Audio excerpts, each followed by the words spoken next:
여호수아가 가나안 정복 전쟁을 치를 당시에 예루살렘을 누가 통치하고 있었는가 하면 이 지역의 토착민이었던 여부수족의 아도니 세덱이라는 왕이었습니다.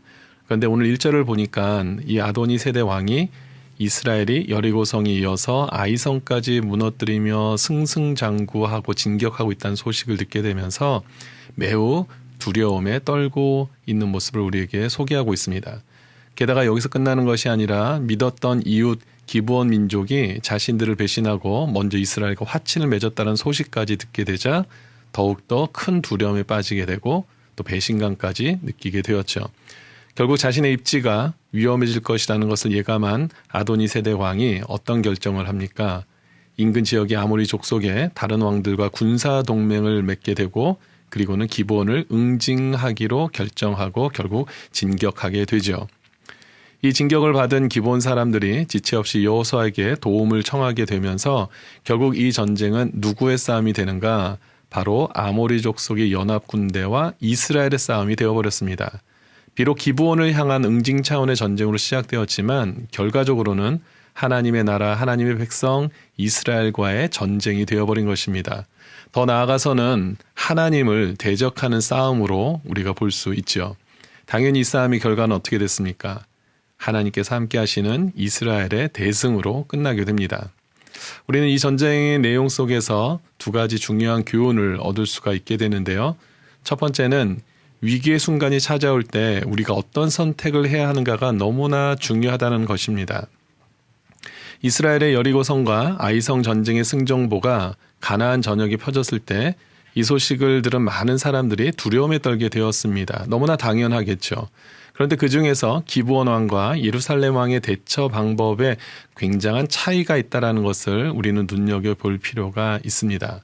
먼저 기브온 왕은 하나님의 능력이 세상의 어떤 권세들보다도 강하고 위대하다는 사실을 알았기 때문에 하나님 편에 서기를 자처했습니다. 하지만 예루살렘 왕은 어떻게 반응합니까? 자기 주위에 있는 권세자들과 연합해서 하나님 백성 이스라엘 민족과의 전면전까지도 불사하게 되죠. 그 결과는 어떻게 되었습니까?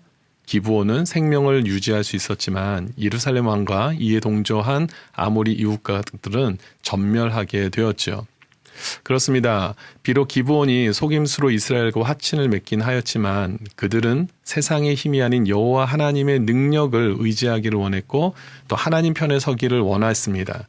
그리고 하나님께서는 이 모습을 불쌍히 여기셔서 그들에게 살 길을 허락하셨다라는 것이죠. 반면에 아모리 연합 국가들은 끝까지 자신들의 힘을 의지하고 믿다가 전멸하게 된 것입니다. 이것은 우리 인생의 여정 속에서도 마찬가지입니다. 우리가 삶 가운데도 이러한 신앙의 선택의 순간들이 많이 찾아오게 되죠. 당장 눈앞에 보이는 세상의 권력, 화려함, 이것을 붙잡는 것이 어떻게 보면 훨씬 효과적이고 현실적이고 지혜로워 보일 수 있습니다. 하지만 이 줄은 어떤 줄입니까? 결국 아모리 족속 연합 군대가 멸망으로 이른 것 같은 썩은 동아줄이 되는 것입니다. 따라서 우리의 선택은 어떻게 해야 됩니까? 하나님의 뜻 가운데서 하나님 편에서 우리가 선택하고 결정할 수 있게 되기를 주님 이름으로 축원드립니다. 두 번째는 우리가 하나님 편에 서고 하나님을 선택한다고 할지라도 영적 공격은 끊임없이 이어진다라는 사실입니다.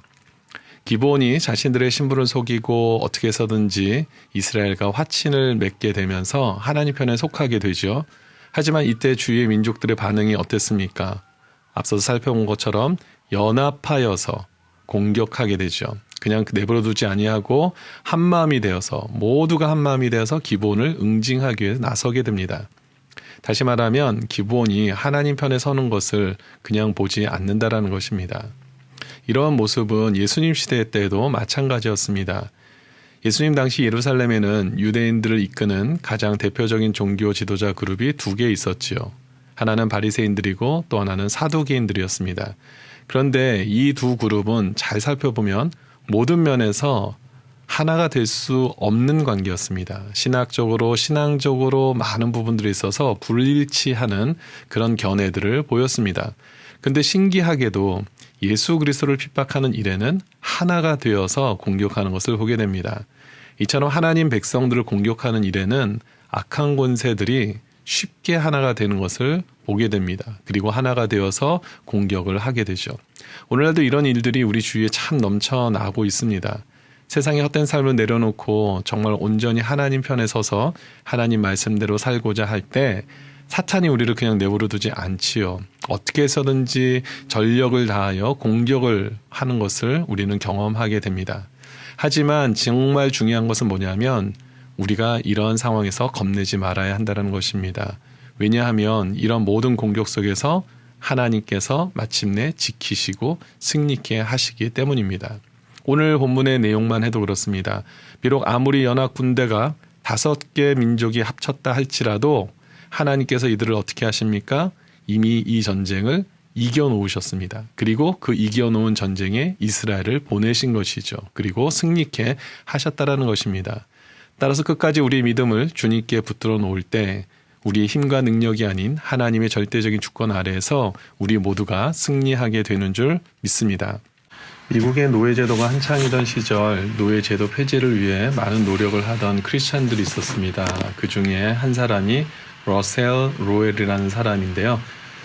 이 러셀 로웰이라는 사람이 이 일을 위해 힘쓰면 힘쓸수록 주위에 많은 사람들이 많은 영적인 공격을 퍼부었다고 합니다. 많은 비난이 있었고 핍박을 하게 되는데 하지만 그는 이것이 정말 하나님께서 원하시는 길임을 믿고 포기하지 않고 계속해서 이 일을 감당하게 되었습니다. 그러는 가운데 그가 찬송시를 하나 남기게 되는데요. 바로 찬송가 586장 어느 민족 누구게나입니다.